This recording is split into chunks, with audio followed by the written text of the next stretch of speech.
Iran ने ऐलान किया है कि जब तक अमेरिका से समझौता फाइनल नहीं हो जाता है तब तक वो अपने परमाणु अड्डों में किसी को जांच नहीं करने देगा।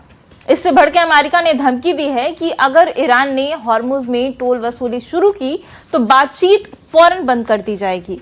इधर खाड़ी देशों में अमेरिका ईरान समझौते से खलबली मची हुई है क्योंकि ईरान के पास मिसाइल फायर पावर बढ़ाने का लाइसेंस ट्रंप ने दे दिया है। ऐसे में ईरान जल्द ऑपरेशन जंबो लॉन्च कर सकता है और इसकी तैयारी में है, जिसके निशाने पर 12 दुश्मन देश बताए जा रहे हैं।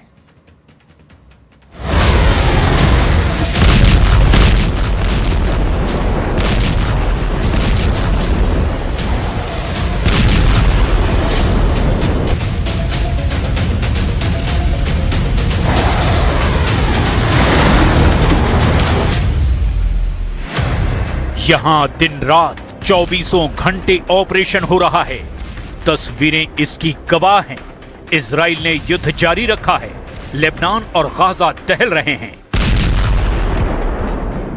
लेकिन इजराइल जितने बम फोड़ रहा है, ट्रंप का ग्राफ डाउन हो रहा है।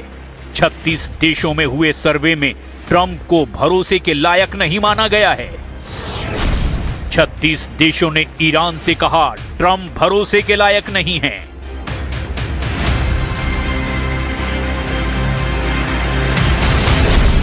ग्लोबल सर्वे देखकर मुस्तफा का दिमाग भन्नाया।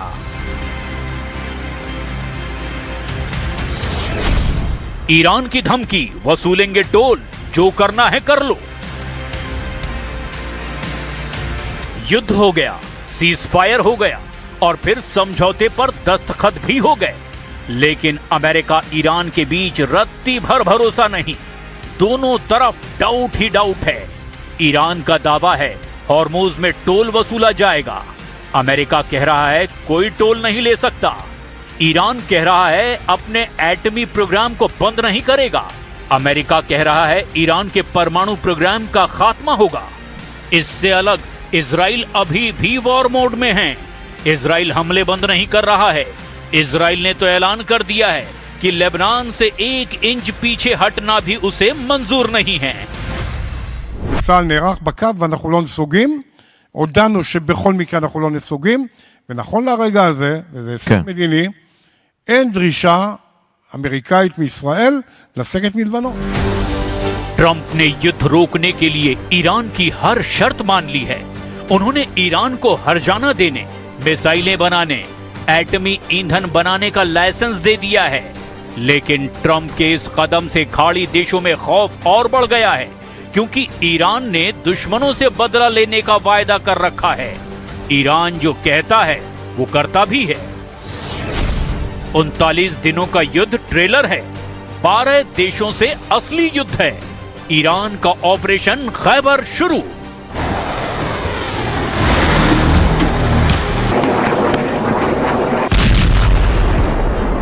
अभी तक तो सिर्फ आजमाइश थी। ईरान ने अमेरिका, इजराइल को आजमा लिया। अब बारी उनकी है जिन्होंने ईरान को धोखा दिया, जिन्होंने ईरान के सुप्रीम लीडर को खतरा कहा, जिन्होंने अमेरिका, इजराइल को ईरान पर हमला करने के लिए भड़काया।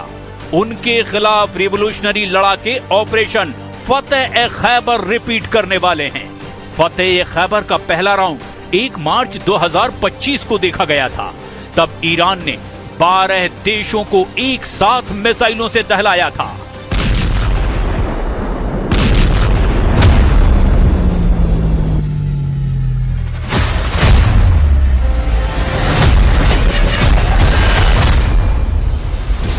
कुवैत, कतर, संयुक्त अरब अमीरात, बहरीन, जॉर्डन, इराक, सऊदी अरब, सीरिया, ओमान और तुर्की के साथ ईरान की मिसाइलों का तांडव इजराइल ने भी देखा था। इतना ही नहीं, ट्रंप को चौंकाते हुए ईरान ने साइप्रस को भी रॉकेट की मार से दहला दिया था। ईरान का थ्रेट लेवल बढ़ने के बाद अमेरिका एक्शन में आ गया है। अमेरिकी विदेश मंत्री मार्को रूबियो खाड़ी देशों में तूफानी दौरा शुरू कर चुके हैं। रूबियो ने दावा किया कि अमेरिका अपने सहयोगियों की सिक्योरिटी की गारंटी लेगा। हालांकि उन्होंने ईरान के खतरे को खारिज नहीं किया है। रूबियो मानते हैं कि अमेरिका एक गलती करेगा तो खाड़ी में बारूद फटने लगेगा।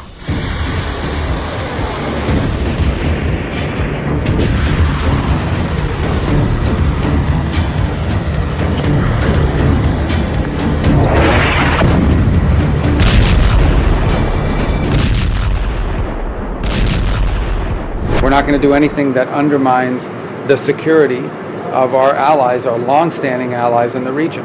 So I think that's something that our partners believe when we say, because we're doing it. Marco Rubio संयुक्त अरब अमीरात, कुवैत और बहरीन का तूफानी दौरा कर रहे हैं। रूबियो का कहना है कि ईरान अगर हॉर्मुज में टोल वसूली का प्लान बना रहा है तो समझौता वार्ता फौरन कैंसिल कर दी जाएगी। उधर ट्रंप ने नेटो चीफ मार्क रूटे को जमकर फटकार लगाई है। ट्रंप ने खाड़ी देश में नेटो के समर्थन न मिलने का दुखड़ा फिर रोया है। उन्होंने रूटे से कहा कि नेटो को अब अपनी लॉयल्टी साबित करनी होगी। But I just want loyalty. You know, we're so loyal to them. We're always fighting for them. We have thousands of troops all over Europe. Trump अच्छी तरह से जानते हैं कि ईरान का मसला अभी सुलझा नहीं है, ना ही ये जल्द सुलझने वाला है, क्योंकि ईरान को अभी दुश्मनों से बदला लेना है। ईरान सबसे पहले बहरीन को टारगेट बना सकता है, क्योंकि बहरीन को ईरान अपना हिस्सा मानता है। दरअसल ईरान जब फारस हुआ करता था तब बहरीन उसका हिस्सा था। 12 नवंबर 1957 को ईरान के शाह रजा पहलवी ने बहरीन को 14वां राज्य घोषित किया था। इसके कई साल बाद 1970 में संयुक्त राष्ट्र के दखल के बाद बहरीन आजाद देश बना। ईरान में इस्लामिक क्रांति के बाद बहरीन को फिर से वापस लेने की मांग तेज हुई। साल 1981 में बहरीन के सुन्नी शासकों ने ईरान पर तख्ता पलट के आरोप तक लगाए थे, लेकिन जैसे ही खाड़ी में अमेरिका की एंट्री हुई, सारे समीकरण ही बदल गए। अमेरिका ने बहरीन में अपने 5वें जंगी बेड़े का मुख्यालय बनाया। 1 जुलाई 1995 को यूएस फोर्स ने 5th फ्लीट का मुख्यालय मनामा में एक्टिव कर दिया।